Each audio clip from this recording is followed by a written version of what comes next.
बदलापूर येथे लैंगिक अत्याचार प्रकरणी महाविकास आघाडीने नोंदविला निषेध। चिमुकलीवर झालेल्या लैंगिक अत्याचार प्रकरणी महाविकास आघाडीने नोंदविला पांढरकवडा येथे निषेध।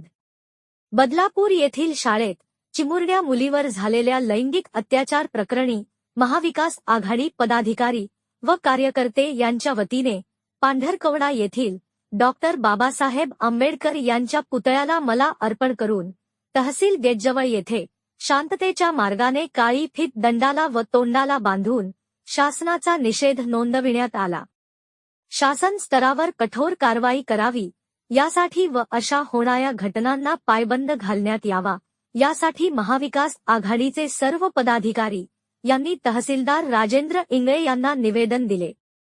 यावेळी महाविकास आघाडीचे सर्व पदाधिकारी तिरुपती कंदकुरीवार, जानू सेठ जीवनी, जितेंद्र मोघे, अमर पाटील, मनोज भोयर, रवी चौधरी, किशोर कनाके, संजय झोटिंग, बिसेन सिंग शिंदो, करीम सानू, भैयाजी ठमके, शेषराव जिद्देवार, राजू धांडे, हरिओम नागभीडकर, प्रभाकर येरमे, कृष्णा दुरेवार, प्रफुल्ल लटारे, नितीन भोयर, अमृत वानखेडे, अंकित नैताम, मनोज आडे, शैलेश लबाडे, विनोद खाडवे, सागर मुडे, खालील पटेल, हाफिज पोसवाल, रामचंद अदाते, सूरज मेश्राम, अविनाश कोवे, सुभाष पोयाम, सुहास वानखेडे, अखिल कोठारे यांच्यासह अनेक महाविकास आघाडीचे कार्यकर्ते उपस्थित होते।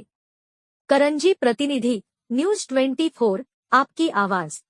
महाराष्ट्र संपूर्ण राज्यामध्ये अल्पवयीन मुलीचे बलात्कार असो की अजून अनेक प्रकारचे मोठमोठे गुन्हे असो, हा सरकारचा कोणत्या प्रकारचा वचक राहिलेला नाही आहे। त्याच्यामुळे खूप जास्त घटना हे ते घडत आहेत। त्या घटनेचा निषेध म्हणून आरोपीच्या कोणत्या आरोपीला सरळ सरळ चौकामध्ये फाशी देण्यात यावी असे ह्या मागणीसाठी आम्ही आज महाविकास आघाडीच्या तर्फेने आज आम्ही इथं मूक मोर्चाचे आयोजन केले होते व माननीय तहसीलदार साहेबांना ते निवेदन दिले। काही दिवसा अगोदर बदलापूरमध्ये एक अतिशय ज्या लहान मुली आहेत त्यांच्यावर जे अत्याचार करण्यात आले आणि तसंच गेल्या आपण काही दिवसामध्ये महाराष्ट्रभर या अशा घटना ज्या आहेत ते खूप वाढलेल्या आपल्याला माहिती आहे आणि म्हणून कुठंतरी कायदा आणि सुव्यवस्था याचा धाक कुठं राहिला नाही आहे आणि म्हणून या सर्व बाबींचा निषेध म्हणून आम्ही इथं आज तहसील समोर बाबासाहेब आंबेडकर यांच्या पुतळ्यांसमोर आम्ही बसून निषेध नोंदवला आणि तसं तहसीलदारांना निवेदन दिलं